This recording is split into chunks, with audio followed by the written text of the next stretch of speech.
Welcome to Conquering Chaos, a mom's guide to self-care and sanity. My name is Sydney Crow, and I'm your host here today. Today's guest is Cynthia Tamayo. She is located down in Miami, Florida, which is a lot warmer than where I am in Canada.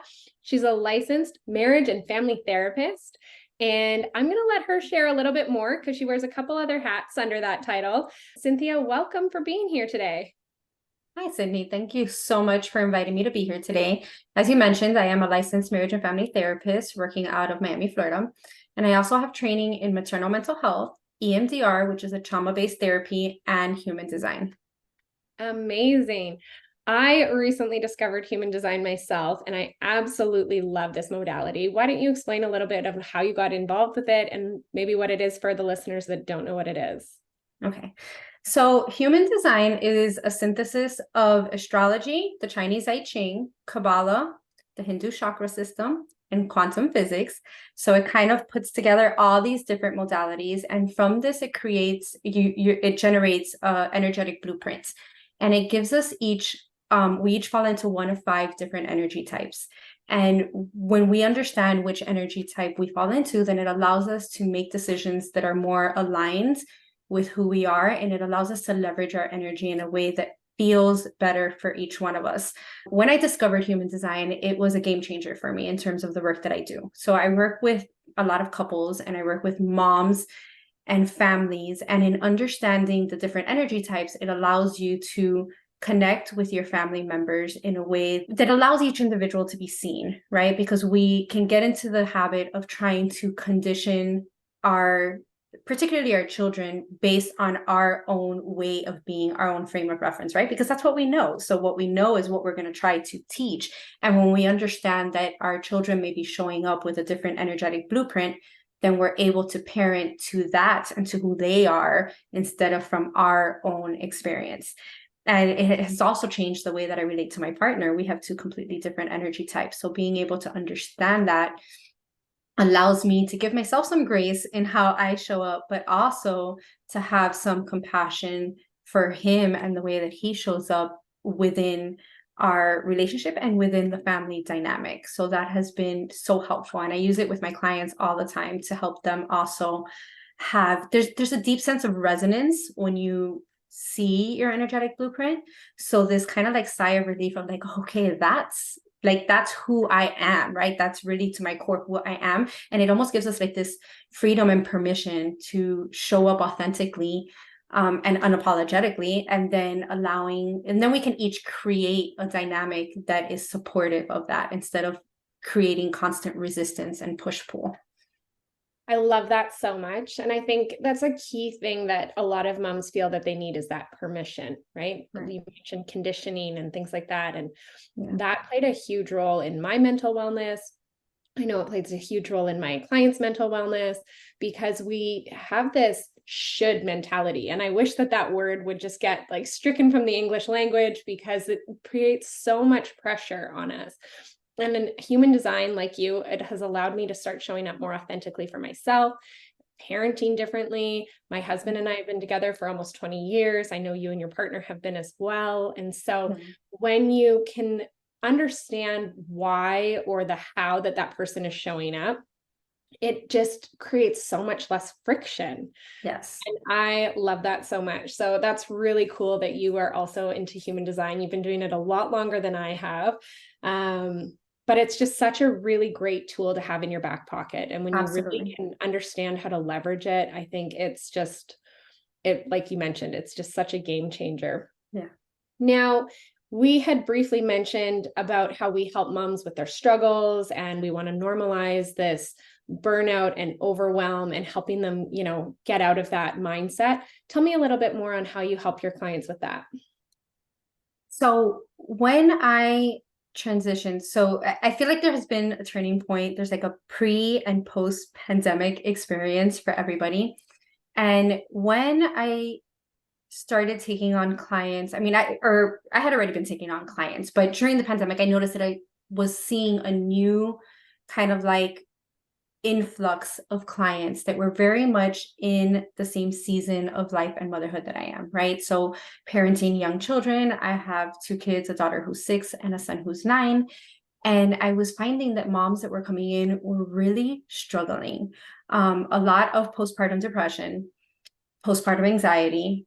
And I was surprised to see the number of moms that were coming in that were experiencing suicidal ideation.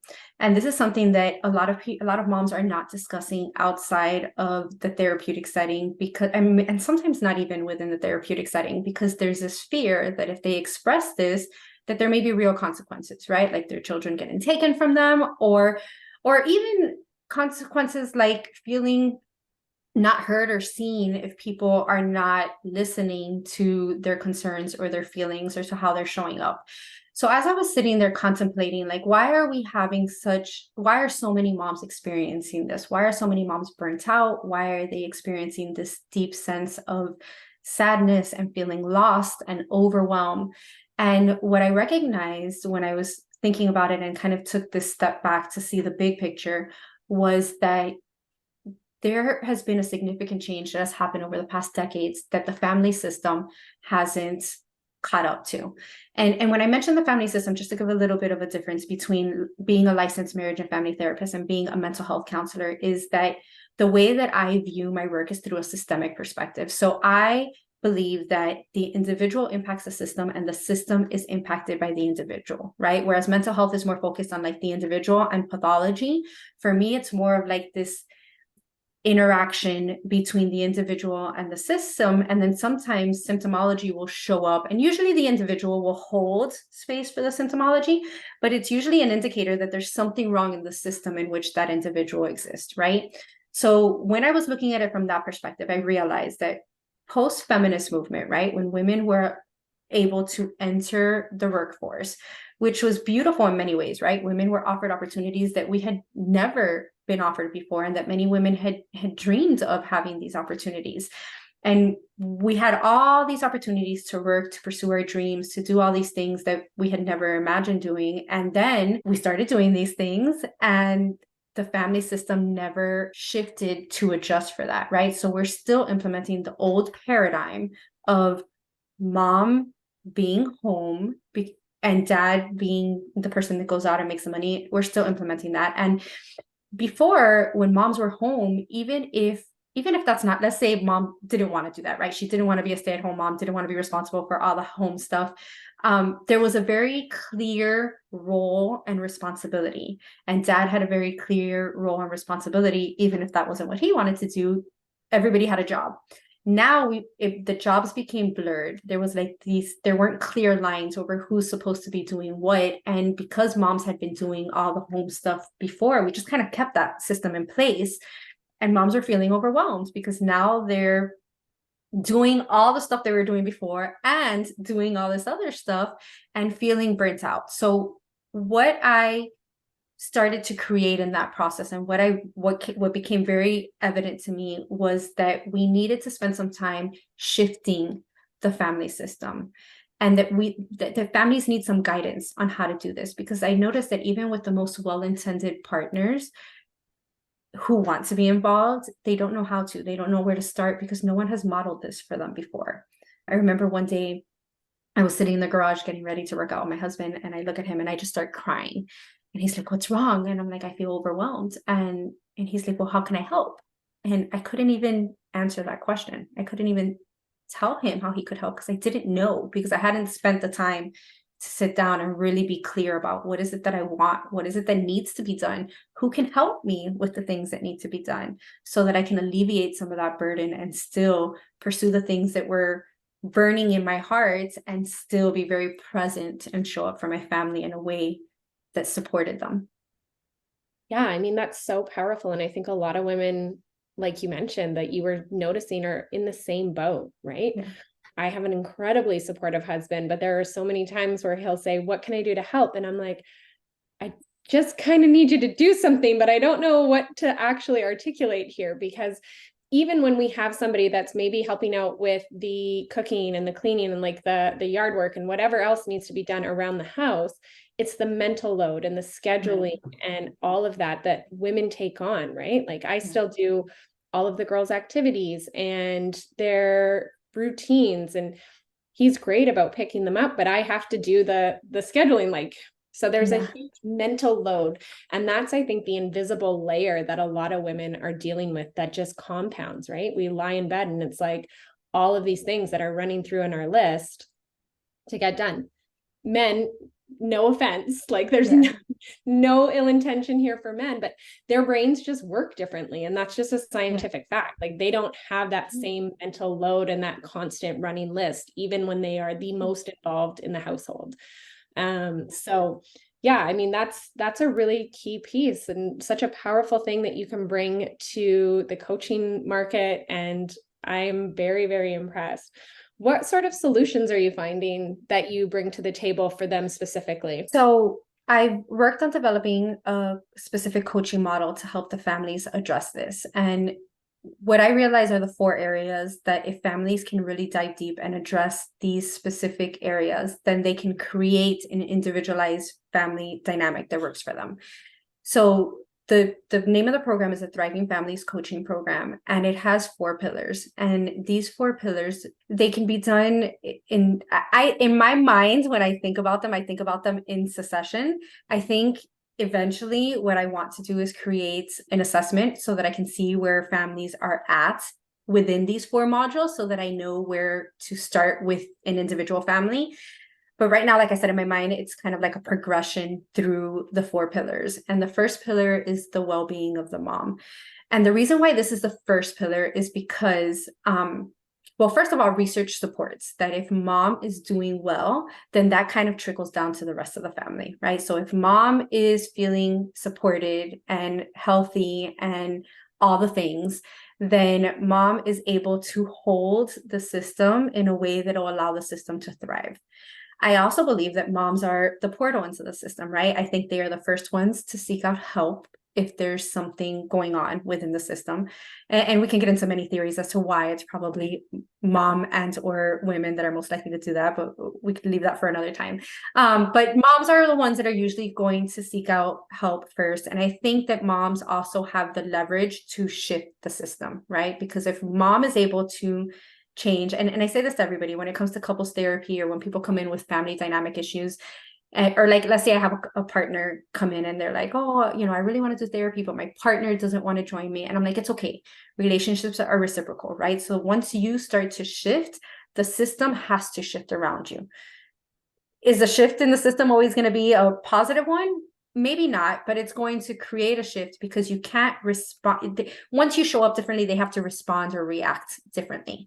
So I feel like when moms come in and they're able to get the support, then they can kind of bring the system along with them. So well-being of the mom is the first pillar. So here we work on making sure that mom is clear on what she wants, what she desires, that she has an awareness or clarity around what it is that she needs before she then goes into the system and it's like, okay, now we're going to change things to make sure that it's supportive of me, because if it's supportive of me, then I will make sure that everybody else is taken care of. And not that the responsibility of taking care falls on mom. I think being moms, that is usually at the forefront for us anyways, right? And we tend to put ourselves last to be able to take care of our family. So we're automatically going to do that. Here, what I'm trying to do is create a shift so that mom takes care of herself and then continues to take care of her family, but does it from a place of well-being instead of from a place of deficit. The second pillar is partnership. So this is working with the couple, right? Because now we want to bring dads in, because moms are not going to do this alone. Moms have been doing this alone for a long time, right? So the second part of the pillar is to bring dads into or partners into the situation. And again, this doesn't have to be mom or dad, right? It could be mom, dad, because I feel like even in same-sex relationships, there's still these roles that are taken on in terms of who does what and how everything is managed. So when dads come in and the partnership is discussed, now we're talking about getting on the same page about what it is that we want for our family and how we want to parent. And this is one of the things that I wish I had done. I had been with my partner for a long time before we decided to have children. But we never really, I realized that when we had children, a lot of the quote unquote weaknesses in our relationship were really exposed and highlighted, because it wasn't until we had to pass on our values, way of being, way of showing up onto our family system and onto our children, that we realized that there were some areas that we were not on the same page. Yep. I So can relate to that. I mean, and it's like, I mean, we have gotten along a long time without doing any of this. So this is the time where the partnership can sit back and mom can come in and say, okay, I've done the work. I know what it is that I want and what I need. Now I want to hear what you want and what you need. And I want us to talk about what it is that we want for our family. Like, what are the things that are important? What are the things that are not important? What are the things that we can release and let go of, right? That we've been told are important, but for our family, it doesn't really make sense or matter. So really becoming clear on this foundation and creating a cohesive line of communication and a strong foundation so that they can work from there. And this second pillar then ties into the third pillar, which is the home logistics. And home logistics is the idea of running the home like a business.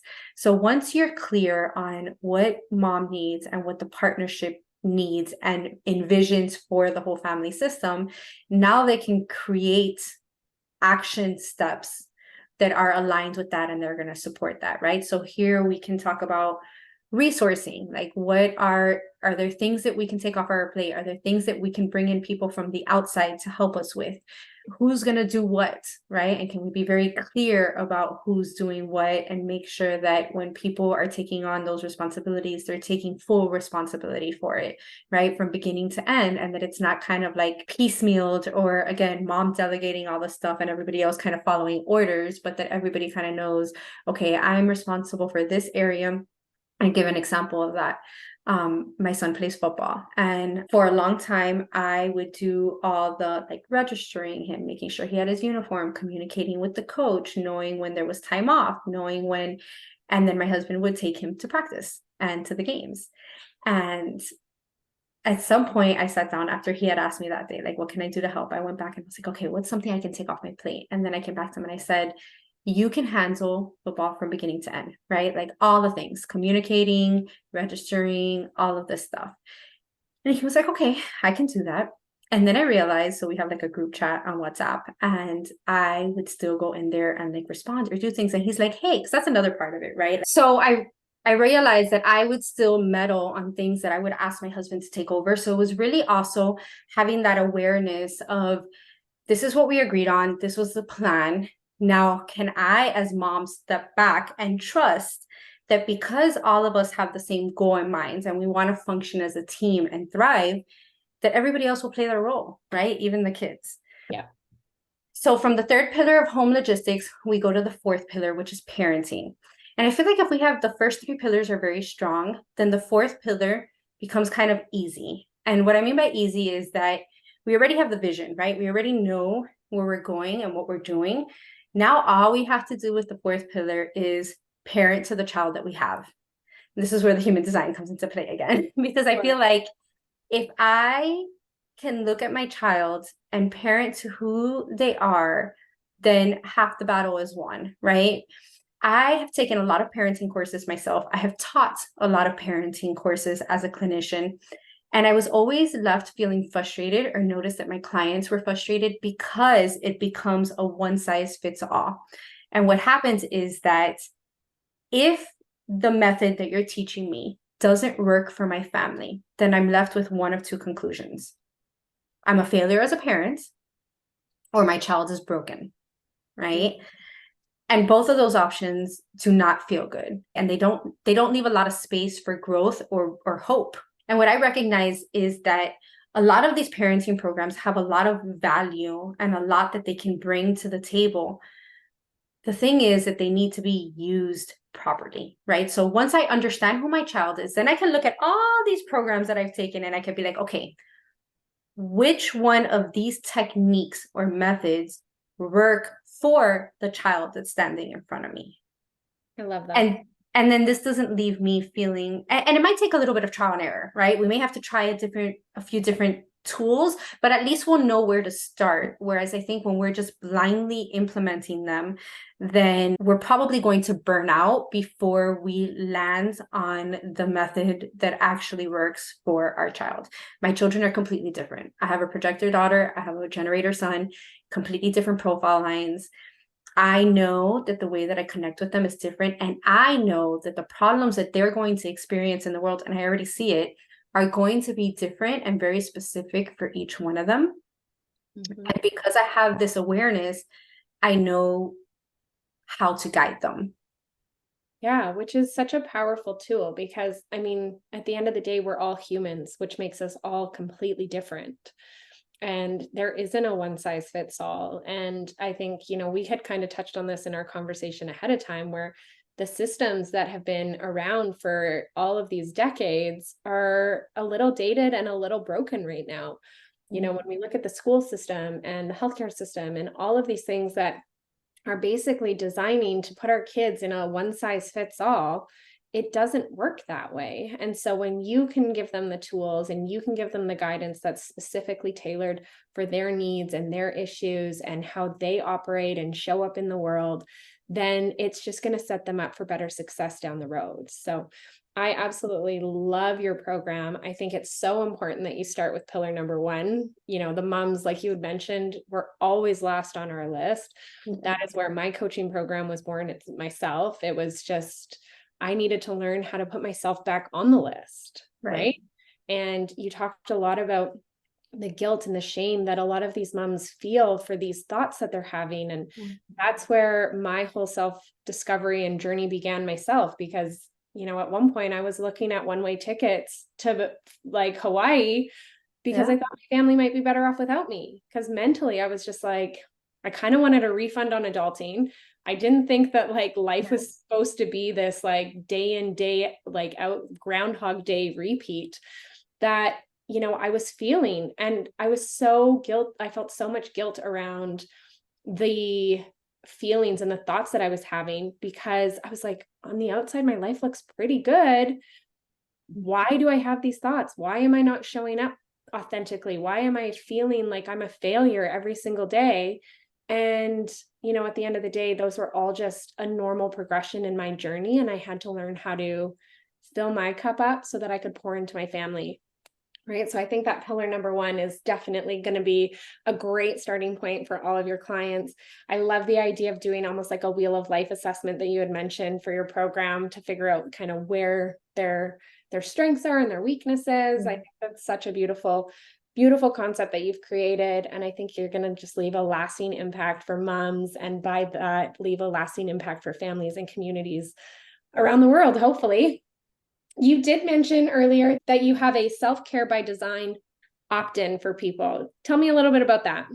Yes. So I have a self-care by design opt-in, which they can go to my website and get a free copy of it. And what this guideline does is that it provides them tips on how to structure their self-care according to their energy type. They can also get their human design chart on my website for free. So when they pull up their human design chart, they're going to look at what their energy type is, one of the 5 energy types, and then they can pull up the guide and look at, according to the 5 energy types, which one they fall in. And it's going to tell them what to leverage in order to be able to best take care of themselves. So for example, if you have a projector mom, or any of the the non-sacral energy types, which are projectors, reflectors, and manifestors, they are going to have to resource their energy in a different way, right? Because they don't have access to continuous energy like generators or manifesting generators do. So this means that for any of the non-sacral moms, it's going to be hard for them to do all the things, right? Like to have 100 extracurricular activities for their kids, to be that mom that shows up with like goodie bags every time there's a holiday at school. Like they're going to really have to think about what are the things that are a priority to me and my family, so that I can pour my energy into that and make sure that those things are done. And then kind of let go of all these other things and let go of the pressure and the shame again around this idea that I should be that mom. Because and that's where the permission comes in, right? I think when you see like, oh, I'm a projector mom, like that's not aligned for me. I'm not supposed to be doing all that stuff. You can release it and not feel guilt. And this is just one example of the self-care. There's other examples on there of how to leverage the self-care, because self-care is something I talk about a lot with my clients, but I realize it's become a buzzword, right? And self-care has gotten to the point where if we don't do it properly, it actually becomes one more to-do thing on our list that feels overwhelming. And that's not the point of self-care. Self-care is supposed to be restorative, right? It's supposed to bring us back to our baseline of functioning and alignment. And the self-care by design opt-in is actually directly pulled out of a program that I'm launching in January, which is related to the first pillar, well-being of the mom. And the program is called Rise into Motherhood. And it's a 4-month container where I will be working with 10 moms in each cohort. And I'm doing it twice a year, at the beginning of the year and in the fall, because summers, I don't know about for you, but I know that for me, summers are a hot mess in terms of like trying to plan things, because it's a lot of planning around the kids and doing, it's a little bit slower. It's busy in the doing things with the family, and then slower in some ways in terms of it's less structured. So I know it's harder for moms to plan this type of program during the summer. So we'll be taking a break during the summer, and I'll be bringing 10 moms in. And throughout this process, I will be initiating them from maiden to motherhood, even if they've been a mom for a long time, because I promise you that most of them have not intentionally gone through this process of integrating who they were before having kids and who they are now that they have kids, in a way that allows them to retain the parts of themselves that they want to carry on into motherhood without believing that they have to let go of it all, which a lot of times we do, where they can integrate those parts and where they can also have awareness of the parts that they can release. So RISE is an acronym, and each part of the program will focus. So like the first one is release, reclaim, rebirth. So each one has a module that will walk them through. So I'll walk them through, what kind of mom do you want to be? What is your identity? How do you take care of yourself? Like the S is self-care, sacred moments, and soul expansion. So we'll be talking about tapping into how to expand their soul. What are the mindfulness? So I use techniques like mindfulness, meditation, EFT, emotional freedom techniques, which people know it as tapping. I will be using human design. So I will be bringing them through this 4-month container. And at the end of the program, they'll have a clear identity and idea around who they are as this individual who is now a mom, and how they can show up in a way that honors who they are authentically as an individual. And from that place, then enter their family system and again shift that dynamic as they move through the other pillars. So this would be like the initiation into the first pillar of the coaching program, and they'll really be held, and there'll be a lot of like deep processing and tools that they will gain from the program. And on the module of self-care, we will be bringing in the human design, and that's where this opt-in comes from, because that's what we'll be working on, or one of the things we'll be working on when we talk about self-care is understanding their human design and how to use that to plan self-care in a way that makes sense. I love that so much. And I deal with that a lot with my clients too in the beginning, where self-care just feels like one more thing. Some moms are like, what do you mean I need to take a night off once a week or an afternoon off? And I'm like, just do something for yourself. And they can't quite comprehend that in the beginning, right? There's so much deep work that needs to be released in order for them to actually be able to show up for themselves in a way that makes sense. And so using human design to allow them to do that even more authentically, I think is such a beautiful concept. So kudos to you guys. We will put those links on how you can find Cynthia, how you can get access to her self-care by design, and I'm sure other information on her programs. Cynthia, I have really enjoyed having you here today. Thank you for tuning into today's episode, where we help you conquer the chaos one day at a time.